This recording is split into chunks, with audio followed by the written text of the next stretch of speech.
An F-18 fell off an aircraft carrier as it's trying to make some evasive maneuver to avoid a Houthi missile. How significant is this? Is this incredibly embarrassing for the U.S. military? Yeah, I would say it's very significant and that it is very embarrassing for them. Again, the Yemen is the poorest country in the Arab world, one of the poorest countries in the world. And, they're having to hide their ships, again, keep them far from Yemeni territory, yet they're still vulnerable. Again, what are these aircraft carriers? How much do they cost? $10 billion, $11 billion. I mean, these are enormously expensive things. And it had to take that evasive action. There was admitted to by, American officials, and they lost a $60 million F-18.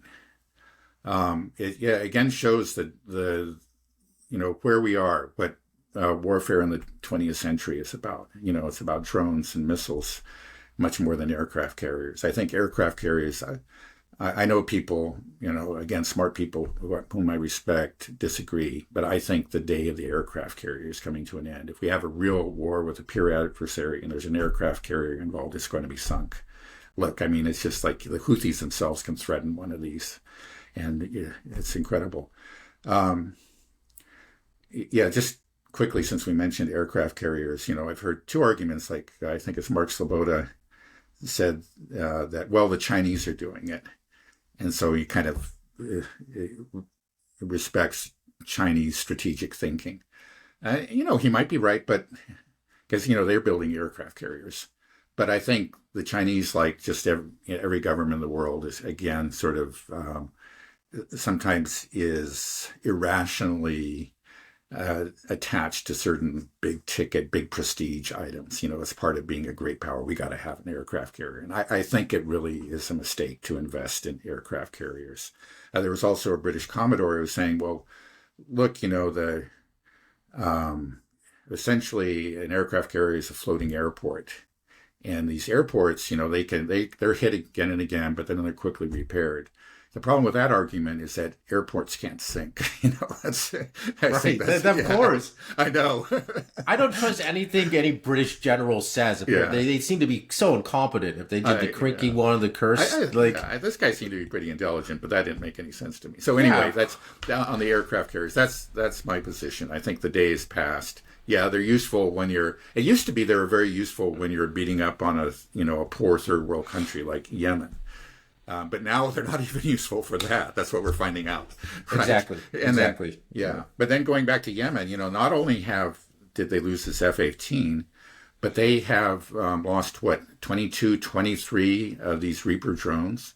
And that's serious. Actually, the Americans themselves are saying that, we're blinded. We don't know what we're doing because they were doing the surveillance for us. We're trying to find targets. And we can't, we send those drones over, those Reapers, and they get shot down again and again and again. 7 of them have been shot down apparently since the start of the most recent operation, under Trump. And so they're blind. In other words, the Houthi air defenses have proven very, very effective. And we're losing that war in a lot of ways, doing terrible damage to civilian infrastructure and killing civilians and so forth. But they, it has failed to achieve its objectives. It's extraordinary, and again, it shows in the new era that we're in, where it's a totally new era of warfare. Right. To me, and I think to a lot of the world, when we hear these stories about an F-18 falling off, the Yemeni shooting down our Reaper drones and causing our Navy to flee in fear. It just looks like we're a bunch of bungling idiots losing to a bunch of Yemeni tribesmen, which is what's happening. That's not what it looks like. That is what's happening, right? Is that objective? We could say that? Yeah, I think that's, not much of an exaggeration. I'm sure we've done some damage. We've certainly done damage to the poor country of Yemen. We don't seem to have done much damage to the Houthis' fighting capabilities. We haven't been able to end the blockade on Israeli-linked shipping. It's been a failure. It was a failure under Biden, and it's been a failure under Trump, and that should be a huge embarrassment. Does the U.S. have a strong military? Yeah, well, you've asked me this question before. Yeah, it has a strong military. I mean, we got a lot of bombs that can do a lot of damage, and we have the means of delivering them. We have ICBMs that carry nuclear missiles, and especially well, it's I was going to say again, like especially against a poorly defended third world country. Well, we could do tremendous amount of damage. So it's not even clear that that's true anymore. That's what Yemen is showing us. So, yeah, the problem is we have just a super powerful 20th century military force. We had like in the 1990s, we were by far the most powerful military. But the thing is, we still basically have the same kinds of weapons and weapon systems that we had there in the 1990s. They've been updated, but it's the same sort of thing. We haven't made the transformation to the new kind of war that's being fought. Again, just very recently, we opened up a drone unit, but we're just way behind the curve on that. And we still, our shipbuilding capacities are very limited, but we've continued to invest a lot in our Navy. And then in the Air Force, you say, yeah, we're supposed to have the best Air Force in the world overall. But, there's still an important role, for manned air power. But it's clear that its role has been reduced from past years and decades. Because you see, even with the Russians have a powerful Air Force, but they have to be careful, even with a very highly degraded air defense systems of Ukraine. They generally launch those glide bombs from behind the lines. They can't just fly over in the way that they would have been able to do a decade ago. They just can't do it. It's two things. Well, it's just okay that this missile technology has improved. So air defenses, as we're seeing in Yemen, have become much more effective. The balance of power between air defense and manned aircraft has shifted greatly in favor of air defense. And so again, we have this great Air Force. Yeah, it's really, I guess, quite impressive, but Air Forces and Navies just don't mean what they once did. They don't, they have a role, but their role has shrunk significantly, relative to, again, electronic warfare and drones and, and just in general missile technology. So yeah, we have a very impressive 1990s vintage military. Okay, so I'll ask you again. Do we have a strong U.S. military? Well, strong. You have to say, yeah, we have a strong military. Because just compared, but is it stronger than what the Russians have or what the Chinese have? And we don't know. The Chinese clearly have a lot of very good weapons. And most importantly, they have this extraordinary manufacturing capacity.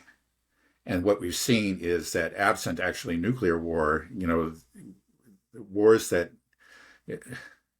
break out now, if Ukraine is at all representative, and I'm sure it is, turn into grinding wars of attrition. And then the manufacturing capacity becomes extremely important. And that's, the Russians clearly have the upper hand on that in the Ukraine war. But the Chinese will just have that in spades, and if they became engaged in a war of attrition with the U.S. So, yeah, I think we have a strong military, but it's not it's not a military that can win wars against either Russia or China. Again, absent or Yemen, or even Yemen, right? We could defeat Yemen if we actually went in there with the Marines and committed hundreds of thousands of troops. But that would. I don't even think so. I don't even know. First of all, I don't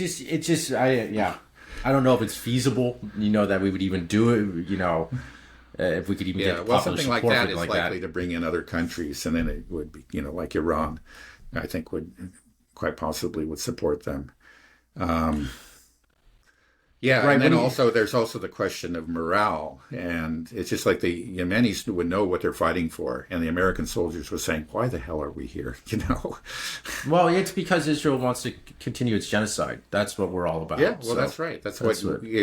Okay, yeah, again, let's remind ourselves, the Houthis, Ansar Allah, they stopped the attacks on Israeli linked shipping the minute the ceasefire went into effect. They observed it. They made it clear this is what it's about. Stop killing our brothers.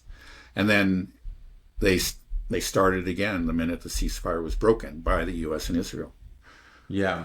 Well, I think that'll get a lot of popular support for a war. It's just like, come on, let's go fight this guy so Israel can continue its genocide. Let's go. That's a good rallying cry for American troops. I think you're being sarcastic.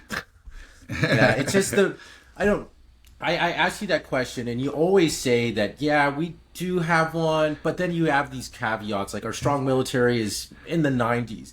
But what we're seeing with Yemen is that we don't have a strong military, that we cannot, our aircraft carriers, our Navy, our Air Force, all these things cannot be used in a modern war against a real peer adversary or even a third world adversary. It seems like the only thing that we can do is help Israel bomb a country like, not even a country, a territory, Gaza that has been an open air prison. It's just you're bombing an open air prison is what but that doesn't make you look tough. It makes you look weak and savage. Yeah. So we saw they struggled. Israel struggled in Lebanon, and Lebanon doesn't have air defense. They didn't struggle. Right. Israel didn't struggle in the sky. That's where they did their terrible damage with the decapitation strikes. And they did terrible damage to civilian residences and civilian infrastructure. That's because, again, Lebanon lacked air defense. But on the ground, they really struggled. They did, they seized very little territory. Why is it that Lebanon doesn't have any air defenses, but Yemen does? How did they develop these themselves? Did they get them from the Iranians, the Russians? I mean, how are they? Yeah, I'm sure they had help, but apparently they've done some of the, they've developed some of these themselves from components that they received, from other sources. It's quite extraordinary, and it does show a strategic failure, I think, on the part of Hezbollah. I remember, before the war started, we heard a lot about Hezbollah's missile arsenal, and they, clearly had something, but it didn't seem to ever be what it had been built up to be. It was enough to scare people away from the northern territory of Israel. Actually, if they were, it's also showed that those people were really not very attached to the land, because the Lebanese and the Gazans or whatever, they'll stay where they are. The Gazans don't have a choice, of course, but the Lebanese will actually stay and suffer all kinds of attacks before they ever retreat from their homes. But the Israeli, settlers or the residents fled very quickly under, there were missile attacks. And, I don't want to say there was no danger, but the danger was, the level of destruction was so much less than what Israel was regularly wreaking on southern Lebanon. So they didn't have Hezbollah didn't have the missile arsenal. There was some talk that maybe they had air defense, but clearly they didn't. And then there was surprising, they did have some drones, but again, you can see, drones are actually so cheap, and the Yemenis and the Ukrainians or whatever are able to crank them out. It seems to me there was a lack of strategic thinking on the part of Hezbollah. Again, very brave, very effective soldiers who fought the IDF to a standstill in southern Lebanon. But there were some real strategic gaps, let's say, on the part of Hezbollah. Right. Yeah, the Ukraine war really was when it started to really dawn on me the weakness of the United States military and its inability to manufacture. And then that's when I came to the realization that we didn't have hypersonic missiles and that our air defense wasn't so good, and all these things started coming to light. Yeah. But Yemen is I think that is a huge blow to our U.S. military prestige, is that we are struggling against Yemen, more than struggling. We are losing billions of dollars with nothing to show for it, and we're having to do these evasive maneuvers because we can't handle the Houthi missile and drone force, and our surveillance or Reaper drones can't even fly over Yemen because they keep on shooting them down. So it's just, Yeah, I think that's just such a huge blow, and I think it's got to be permeating slowly throughout the world. For us, we're watching it much more closely, so we cover these realizations much more quickly. But I think the rest of the world, especially NATO, Western Europe, they got to start to be wondering, right? They've got to start to be questioning this, and then that belief in the U.S. military is collapsing. That belief in the U.S. economic power is collapsing. The belief in U.S. Moral superiority is disappeared. It's all happening, and I want expecting something big to happen. Like, everybody, wake up! Look at what's going on in the world. It's a new world now. Right. Well, again, the it's U.S. just is like, not even top five anymore. What are we talking about? It's like, yeah. Well, again, it's just like I've said. It's true of a lot of different these processes. Change is very slowly and happens at the edge, but then you have a collapse, and it's just like with the U.S. soft power, U.S. military prestige. It's a similar thing, it is being eaten away at the edges.